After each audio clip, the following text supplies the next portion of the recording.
राजवीर जी, अभी आपने कहा कि आप एजेंट है और कई बिल्डर्स जो है वो क्रिमिनल टाइप के आज भी हैं। तो ऐसे में आपका जो रियल एस्टेट एसोसिएशन है, तो उनके खिलाफ कंप्लेंट क्यों नहीं कर रहा है कि उनसे भी महारेरा के तहत एग्जाम ली जाए? मैं लगातार हम लोग इसके लिए प्रयासरत हैं कि जो आपने एग्जाम रखे हैं ये उनके लिए भी कंपलसरी है। हमारा काम है उन तक पहुंचाना, ताकि वो रेरा के ऊपर डिपेंड है कि वो क्या करें। एग्जाम लेने का उद्देश्य यही है कि बिल्डर्स जो रहते हैं अपने प्लॉट बेचने के लिए या फ्लैट बेचने के लिए क्रिमिनल टाइप के दलालों को अपॉइंट करते हैं। तो ऐसे में वो एग्जाम ले रहे हैं कि जो वेल क्वालिफाइड हो वही इस तरीके का काम करे। अब इसका एक सीधा संबंध है सर। अगर आप बोलेंगे एजेंट क्रिमिनल है, ठीक है, तो रियल नहीं, मेरा मकसद आपको ये कहना नहीं कि हर एजेंट क्रिमिनल है। आजकल के बिल्डर्स जो है वो क्रिमिनल टाइप के एजेंट अपॉइंट कर रहे हैं। मेरा सवाल ये है कि उसको रोकने के लिए ही रेरा ने एग्जाम का प्रावधान निकाला है। है कि जितने भी रियल एस्टेट एजेंट हैं अभी रेरा जब करते हैं तो उनसे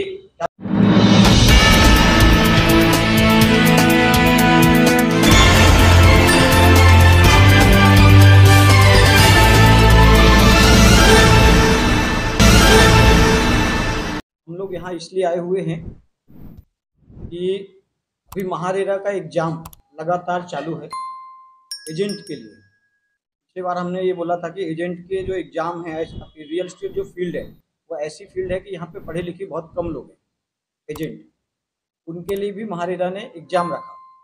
एग्जाम रखने के बाद में क्या होता है, कोई भी एग्जाम की तैयारी करने के लिए क्या मिलना चाहिए, टाइम मिलना चाहिए।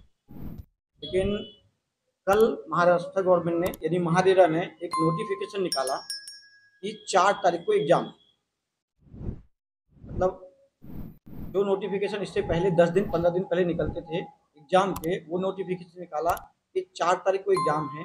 अब इस बीच में जो एजेंट है ना तो उसकी कोई तैयारी हो पाती है, 6 महीने में बड़ी मुश्किल से एक एग्जाम कर रहे हैं लोग, और एग्जाम के पहले किसी को सर्टिफिकेट नहीं दे रहे। अगर मान लो एक रियल एस्टेट को काम करना है एजेंट को, उसके लिए रेरा सर्टिफिकेट कंपलसरी है, और कंपलसरी है उसके साथ में उसको क्या चाहिए, जब वो रेरा एग्जाम पास करेगा तो ही उसका सर्टिफिकेट बनेगा।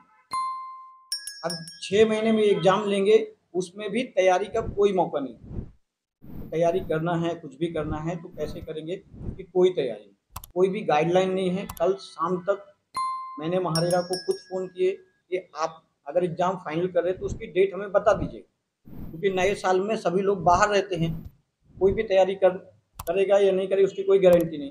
अब जब मेरी लगातार रियल एस्टेट एजेंट हमारे को जब आज फ़ोन आया, जब अनाउंसमेंट हुआ, तो वो ये बोल रहे कि सर इसका कोई गाइडलाइन था ही नहीं कि 4 दिन के अंदर में एग्ज़ाम देंगे, कैसे तैयारी करेंगे, क्योंकि कोई रेगुलर स्टूडेंट तो है नहीं, चलो स्टूडेंट है तो जाके पढ़ाई करके एग्ज़ाम दे लेंगे। ज़्यादातर लोग ऐसे हैं जो पढ़े लिखे नहीं हैं।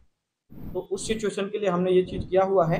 आज हमने महारेरा के ऑफिस में भी एक मेन उनको प्रति दी हुई है ज्ञापन कि हमारे जो मुद्दे हैं, ये एग्ज़ाम या तो पोस्टपोन करो या फिर हमें कुछ टाइम दो स्टडी करने के लिए, या इसके बाद जो भी एग्ज़ाम आप लो तो कम से कम हमें 10 दिन 15 दिन पहले एग्ज़ाम की नोटिफिकेशन दो, ताकि हमारे जो रियल एस्टेट एजेंट हैं उनका क्या हो सके, वो एग्ज़ाम की तैयारी कर सकें और उसके अकॉर्डिंग अपनी एग्ज़ाम दे सकें।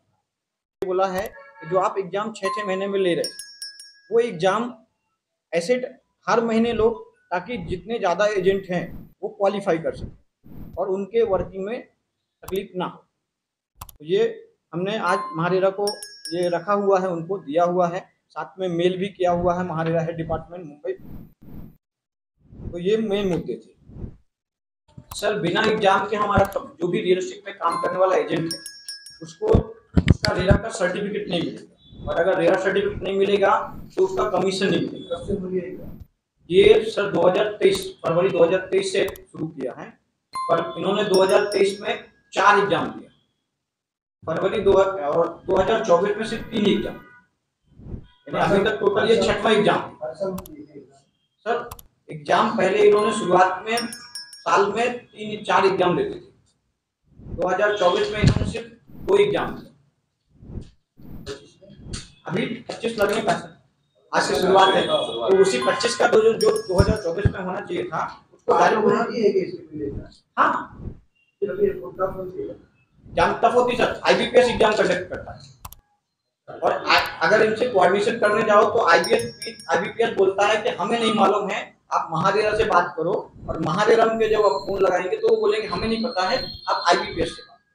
तो अभी तक जो एग्जाम दिया है वहाँ पे रिजल्ट आप लोगों को सर, जितने भी लोगों ने एग्जाम दिया हुआ है अभी तक का वो ये रेशियो है कि अगर 5000 लोगों ने एग्जाम दिया है तो करीब 50% पास हुए, 50% फेल हुए। वो अभी कितने मेंबर है एग्जाम देने के लिए? इस बार करीब 13000 लोगों ने एग्जाम फॉर्म भरे। 13000 सडनली कल शाम में 6 बजे 5 बजे तक मैं लगातार फोन कर रहा हूँ कि सर एग्जाम है कि नहीं है। किसी का कोई नोटिफिकेशन ना मुंबई से आया ना किसी का। कल शाम में डायरेक्ट उन्होंने एक मेल डाला सबको कि 4 तारीख को एग्जाम। कंज्यूमर को धोखाधड़ी से बचाने के लिए सरकार ने कई बिचौलियों को समाप्त किया है जो बिल्डर से रिलेटेड वर्क करते थे। एग्जाम को कंपलसरी किया गया है। ऐसे में अगर वो डिसाइड करती है कोई तारीख का या तारीख में एग्जाम लेने का, तो इसमें आपको क्या आपत्ति है? इसमें ऐसा है कि अगर कोई चीज खत्म करना है तो उसका कंडीशन ये है कि फिर वो वर्ड ही हटा देना चाहिए। अगर उन्होंने मेरा एजेंट को हटाने का प्रावधान किया है तो ये पहले ही वर्ड हटा देना चाहिए। मान लो धोखाधड़ी कौन करता है ज्यादातर, जैसे मान लो एजेंट है वो अपने क्लाइंट को लेके जाता है और बिल्डर उसको प्रोजेक्ट दिखाता है, बट सारा सैंक्शनिंग बाकी काम कौन करता है? बिल्डर। एजेंट का काम है जाके कस्टमर को उससे क्या करके देना, पहचान देना कि यहाँ ये क्लाइंट है, ये जमीन है, आप समझ लो, आपको पट रहा है, आप ले लो। यहाँ पे कंडीशन क्या हो गई है कि एजेंट एग्जाम देने के लिए भी तैयार है ना सर। अभी तक जो है 20,000 एजेंट ने एग्जाम दे चुके, तो जितने अभी 5 साइकिल मांगा जाता है, डिक्लेरेशन मांगा जाता है। अगर आपके खिलाफ में कोई भी लिटिगेशन चल रहा तो आपका रेरा रजिस्ट्रेशन नहीं होगा। ये हो गया एजेंट के लिए। लेकिन इस फील्ड में सबसे ज्यादा क्रिमिनल कौन है? जो ऑलरेडी प्रोजेक्ट बना रहे हैं। अब ऐसे कई मैटर हैं कि जिन्होंने पहले 420 की हुई और वो फिर से उसी धंधे में रियल एस्टेट में बड़े लेवल पे बिजनेस कर रहे हैं। तो एक्चुअली पे किसको देना चाहिए था एग्जाम और कंपलसरी डालना चाहिए था? जो प्रोजेक्ट बना रहा। आज भी धड़ल्ले से रेरा आने के बाद भी कच्ची प्रॉपर्टी बिक रही है। आज भी धड़ल्ले से रजिस्ट्रियां लग रही है कच्ची प्रॉपर्टी की। आज भी धड़ल्ले से बिना रेरा के लोग काम कर रहे हैं। तुम्हारा काम क्या है? एडमिनिस्ट्रेशन को महारेरा से कस्टमर से और बिल्डर से उनका कनेक्शन है या फिर महारेरा से? मेरा सर, मैं सिर्फ रियल एस्टेट एजेंट जो है हमारे रियल एस्टेट एजेंट के साथ में लगातार जो धोखाधड़ी हो रही है। धोखाधड़ी मीन्स ऐसा है कि मान लो आप लोग एजेंट है ना, आपका काम क्या है? हम लोग कस्टमर को प्रॉपर्टी देते हैं, कस्टमर को बिल्डर तक लेके जाते हैं, उसको प्रॉपर्टी दिलवाते हैं और प्रॉपर्टी जो बिल्डर है वो हमें जो हमारा घंटाना रहता है वो देता है। आपको एग्जाम की गरज नहीं करती? एग्जाम की गरज नहीं थी, अभी तक तो नहीं थी, पर महाराष्ट्र गवर्नमेंट ने अगर प्लान किया हुआ है, हमने एग्जाम का बाइकाट नहीं किया। हमारा बोलना है कि आप एग्जाम दो और हमें क्या दो, एक आपका एसओपी तो बनाओ, एसओपी दो। नहीं सिलेबस नहीं, एसओपी। सिलेबस तो है, एसओपी दो कि हाँ आपका एग्जाम 20 दिन बाद होने वाला है, तो आज से आप क्या करो उसकी। आप समझो, आप मान लो जनवरी महीने में, फरवरी में जिन लोगों ने ट्रेनिंग लिया था उनका एग्जाम हो रहा अभी। अब वो कैसे उसको रिकॉल कर पाएगा 4 दिन? 4 दिन में से 31st और 1st ये 2 दिन कैसे होते हैं? ज्यादातर लोग बाहर रहते हैं। अब बचे कितने दिन? 2 दिन। तो क्या 2 दिन में कोई एग्जाम कंप्लीट कर सकता है?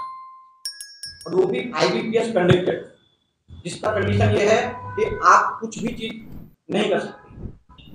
हम किसी, हमारे पर्पज है, बिल्डर अपना काम कर रहा है पर वो सही काम करे और एजेंट अपना काम करे वो भी सही करे। अगर एजेंट भी गलत कर रहा है तो उसके खिलाफ भी एक्शन। हम दोनों की बोल रहे हैं, अगर कोई भी गलत करता है, क्योंकि क्या है ना, गलत करने वाला किसका नुकसान करता है? कस्टमर।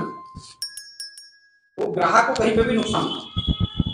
तो कहीं ना कहीं आपको ये नहीं लगता कि बिल्डर क्रिमिनल है और साठगांठ अधिकारियों से मिला के आप एजेंट लोगों को खत्म करने की तैयारी है उनकी? सर ये मैं कैसे बोल सकता हूँ? आपको बोलना पड़ेगा ना। आपने अभी तक अगर कंप्लेंट डाली है तो कितनी कंप्लेंट डाली है उनके खिलाफ में? ठीक है सर, मेरी कंप्लेंट डालने की जरूरत नहीं है। ऑलरेडी महारेरा को पोर्टल बना हुआ है। हम लोग कोई भी प्रोजेक्ट जो रेरा रजिस्टर्ड है उसकी कंप्लेन महारेरा पोर्टल में कस्टमर खुद कर सकता है, किसी बीच की जरूरत ही नहीं। और ऐसी कई कंप्लेन गई है जिसमें महारेरा ने एक्शन ऑलरेडी लिया हुआ। जो डिप्टी सीएम है क्या बोलते हैं अजीत पवार भाव से मुलाकात हुई है। इसके अलावा हमारे जो नाना पटोले जी उनसे भी हमने ये मुद्दे रखे हैं कि हमारी ये प्रॉब्लम लगातार चल रही है, जो कम होने का कोई नाम नहीं। की तरफ से आपको क्या रिप्लाई आया अभी तक?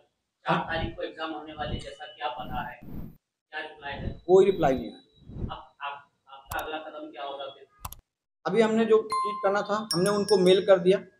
हमने उनसे मांगा हुआ कि आप हमें क्या दो, उसका क्लैरिफिकेशन। नहीं आता है तो क्या आप एग्जाम का बायकॉट करेंगे? वो हमारे एक्चुअली पे अकॉर्डिंग टू हमारे एडवोकेट अभी हमने आज एक नोटिफिकेशन निकाला हुआ है हमारी टीम को लेके कि कितने लोग एग्जाम देना चाहते हैं, कितने लोग एग्जाम को क्या करना चाहते हैं। तत्काल में एग्जाम ली गई तो असहमत है और सहमत है। जितने लोगों का अगर हमें आएगा असहमत का, हम उसको लेके निश्चित ही अपने एडवोकेट की सलाह के माध्यम से आगे बढ़ेंगे।